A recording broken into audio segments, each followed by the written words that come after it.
Hello, everybody. Welcome back to the West End Imps show. As always, I am your host, Jake. I'm also joined by Mr. K. Chris, how are we, my friend? Evening, yeah. All right, thank you, mate. All right. Good. Yeah, obviously, we're off the back of a 1-1 draw. This actually happened about half an hour ago. The referee blew his whistle, so we're pretty much bang on. So we might be a little bit emotional tonight. You never know. Before we do get started, and the news broke sort of lunchtime, early morning, that Lincoln City supporter Marcus Needham had sadly passed away. Everybody here at the Stacey West team, myself and Chris, would like to pass our condolences over to the families of Marcus, who was a really nice bloke. When I spoke to him, I'm sure, Chris, you'd say the same. A really great supporter of Lincoln City. Had always been going as long as I've been going, and just a top bloke overall, wasn't he? Yeah, just devastating news. Sending all of our sort of love to Marcus's family and friends at this time. Just absolutely shocking, devastating news. Genuine guy, a really nice guy. The times that I'd met and spoken to him, I will always fondly remember.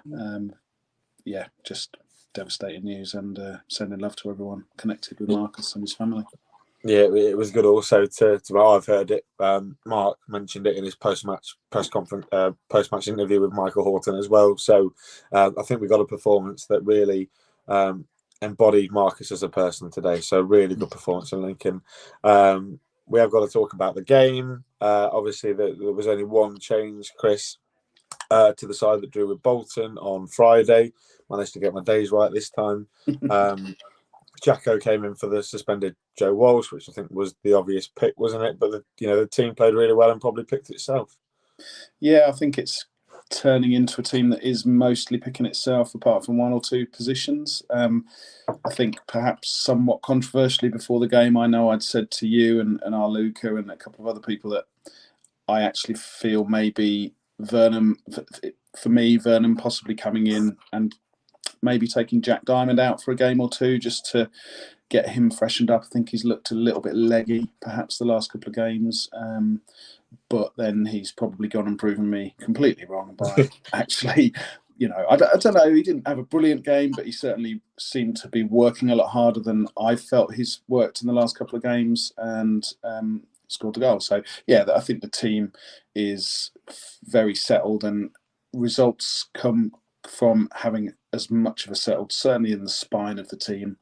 So no great surprises. Jacko in for Walsh was inevitably the only real option that we've got, isn't it? And I thought it was actually really 50-50 first sort of 20-25 minutes. I thought they had maybe the first 10, then we had the next 10, and they definitely made a couple of opportunities. They didn't particularly carve us open, but I can think they probably could have scored a couple of times. We also went up the other end, obviously, had a few chances of our own from long throw-ins, etc.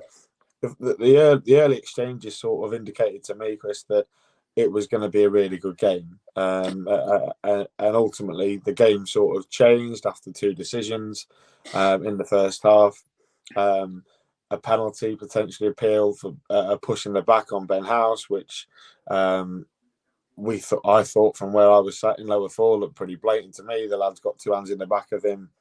He's also last man, so then you've got to send him off. Referee didn't give it. Fast forward, what was it? Maybe a couple of minutes later.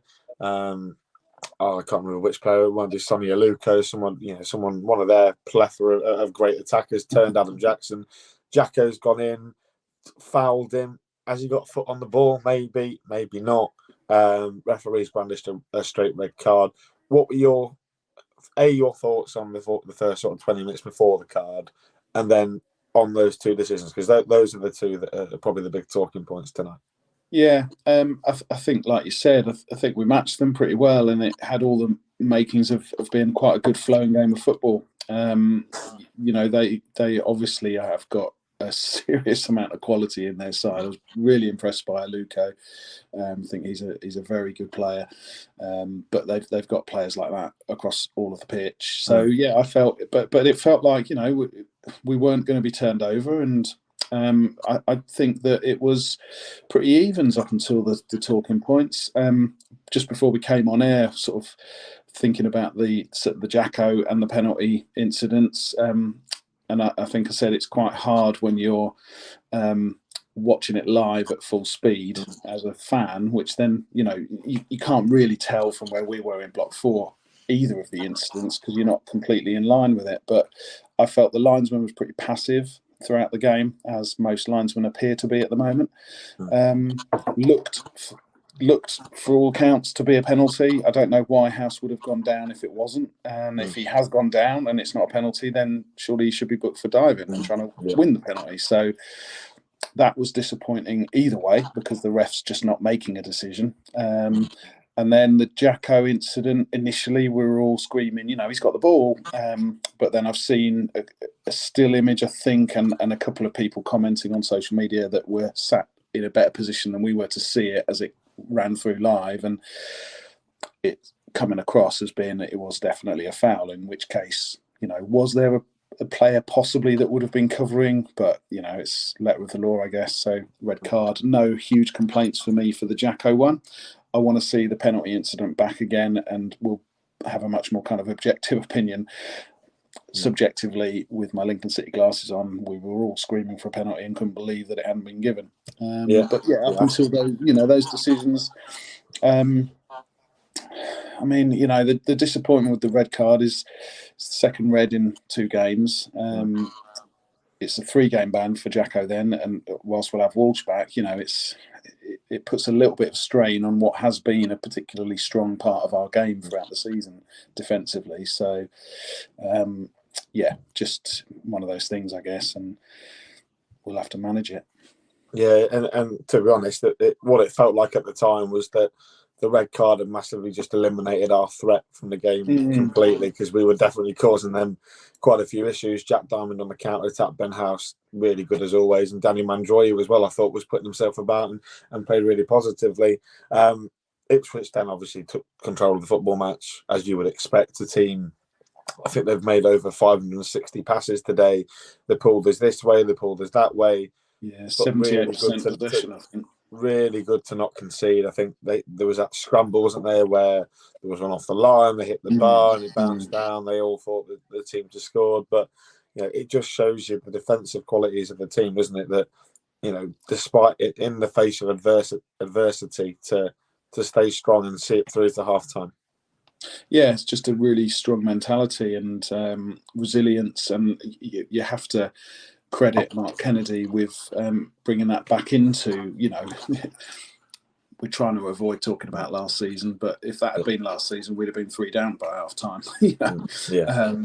And we have a real strong capacity to fight for each other on the pitch, and to the connection with the group. We said about it on after the Bolton game as well.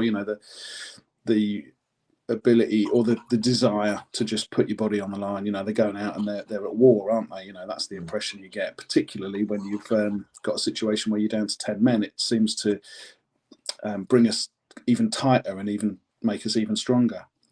But yeah, half time couldn't come quick enough, because I felt that they were on the verge of taking the lead, and I think if they had taken the lead, it would have been game over. Yeah, and then when half time did come, Chris might have got in Wes Burns' head a little bit during the half time interval, which is good, because he then played pretty crappily in the second half and was substituted off pretty swiftly. But obviously we have to talk about the penalty that the referee did award to Lincoln. Obviously, we had the corner. I believe he had stopped them before and said, well, if you continue doing that, I'm going to blow one way or another. We've seen it countless times go against us. This time, gone forwards, referee pointed to the spot. What did you make of it? I couldn't really particularly see what was going on. No, not a clue. Not a clue. The fact that he pulled a couple of their players over before the corner was taken. I think sometimes you see refs doing that, don't you? And he'd done it in the... I think he'd done it in the first half with Ben House at a corner, speaking to Ben House. And I think we'd all said, well, as soon as the ball comes in, he's given a free kick to Ipswich. So they seem to kind of make these decisions before they're having to give decisions. Once they, I couldn't tell you what he's given a penalty for. I don't think there's probably many people that could. So not going to complain about it, though. No, maybe we should ask the Ipswich fans behind the goal, and probably if you are a supporter of Ipswich and were behind the goal, please let us know, because from where we were sat, Couldn't see a lot wrong with it. So maybe the No, referees realised. I've listened to their manager's post-match comments briefly, and he can't fathom, which I guess it's obviously he's going to say that, but so not going to complain. We got a penalty, and tell you what, he put it away beautifully, because that was a pressure penalty. Yeah. A lot of it. There was a long time between him picking that ball up. Regan Poole had the ball in hand pretty much for maybe a couple of minutes while Jack Diamond took the penalty. We should know what Jack Diamond can do from the penalty spot. I think I listened to Mark in the post-match, and he said as soon as we knew the penalty was given, we knew we were going to go 1-0 up, because we backed Jack from the penalty spot 10 times out of 10. And I've watched it back from a view from the Serenity. He slips a little bit as he takes it, and there's the risk that when you slip, you're going to drag it. Luckily, he put it away really nicely into the corner, sending, because I can imagine also Christian Walton is a big lad. Walton he feels that goal, doesn't he? I mean, maybe 6'6". You're thinking, how am I going to squeeze it? But he did it so well, and to be honest, I felt like the roof went off the place. It was that loud, and everyone was, maybe because it was everything that had gone against us, and we managed to get ahead. But it was it was an amazing place to be, wasn't it? Maybe 10-15 minutes into the second half. Yeah, it was, and I think there's a real sort of connection and unity that Kennedy's instilled and brought back for me, which we haven't had for a season or two. That togetherness, that the fans, and he says it after every game, doesn't he? The fans are as important. The fans are massive to the team, to him, to his coaching staff, and when you have that relationship, you give the team that 12-man element, don't you, as a supporter, and it does make a big difference. It must be hard when you've got 9,000 or so Lincoln fans all cheering on the team and really kind of getting excited and really kind of putting the pressure on vocally. It must feel quite a cauldron, and it's a lot of draws, but unbeaten at home. Yeah, still. Obviously, that then gave a bit of impetus for Ipswich to try and claw the way back in, see if they could score past us. It's taken probably the best attacking, threat in the division, 170 minutes to put the ball past us this season, which is pretty impressive. Ultimately, they did get the ball into the back of our net. Really lovely ball in. I think it's a Luco again into Humphreys, who had just come on. He's rejected Spurs already to stay at Ipswich, and I think he's a real talent. I think he'd come on and played really well and took his goal really well, but it was always coming. But then they had 20 minutes really to really try and kick on and win the game. And in that period, I really think that Ipswich were going to score. There was one hairy moment where Rushworth ended up in the net instead of the ball. Pardon me, instead of the ball. No idea what was going on there, but I just want to highlight also the importance of Jamie Robson in that 20-minute period. He was great when he came on. Massive outlet on that left-hand side. Energy, was right up there, chasing the ball. Yeah. Had a couple of runs down to the corner flag, just eating away at the time. And, not a contender for man of the match, but definitely played his part. Absolutely. I thought he was excellent. Yeah, and he had a job to do, and he did it really, really well. And like you say, gave us that outlet, just took a little bit of the pressure off. Rushworth also made a really good near post save from a corner, I seem to remember. I can't remember if it was before their goal or not, forgive me. But, just defending really well. And game management. The game management was really good. Which again, it's something that we're growing into, and it's obviously being worked on, and it's obviously being coached into these players from Mark and his team.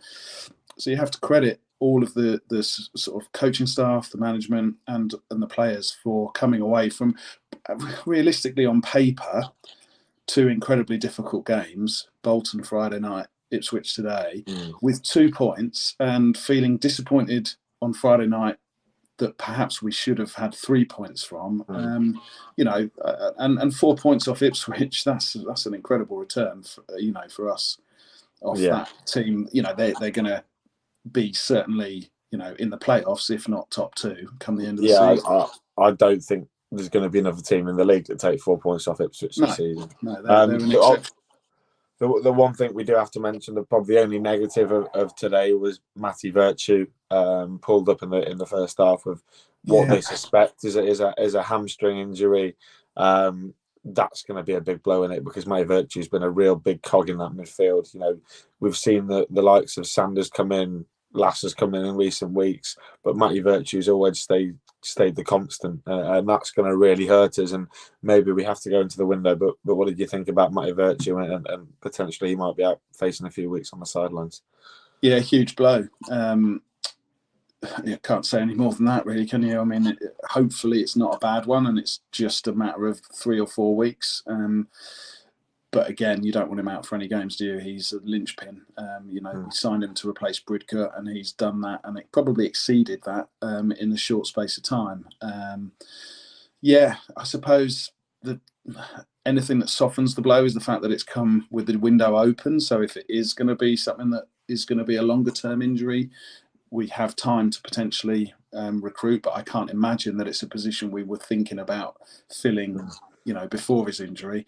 Whether that changes, I don't know. I can't imagine that it would, really, because they'll have had their plans for months for who they want to target in the winter window.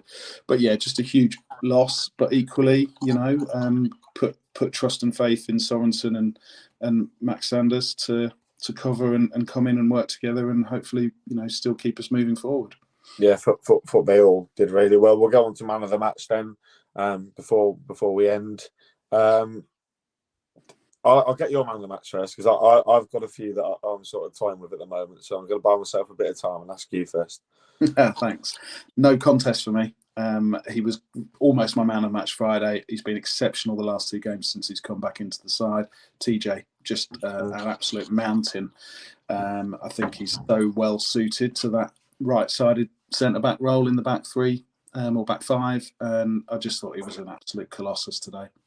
Yeah, so TJ was one of my 3. The other 2 were Ben House up front, and then in some sort of wide midfield / centre midfield role, I thought he showed his tactical excellence yet again to play. Obviously, you've got to mention Jack Diamond. He's got the goal, but the one that I also said on Friday, Sean Rowan, I thought he again excellent at 19, left centre back, left wing back, left back. He played all 3 positions this afternoon, and didn't put a foot wrong at all. And he's 19, and boy, has he put that mistake at Bolton behind him. Well and true, he's been fantastic. Right, I reckon that's it, Chris. Anything else I've missed, or anything you might want to add? Don't think so, mate. No. Right. No. So we will see you all on Saturday as we go down to Charlton. There'll be a preview for you in the week. Thank you ever so much for watching. Please do make sure to like, comment and subscribe, as we are trying to reach 1,000 subscribers on the channel. Check out the blog, check out the podcast. It's all going on at the Stacey West. Last thing up to say is rest in peace, Marcus Needham and the Imps. Up the Imps, rest in peace, Marcus.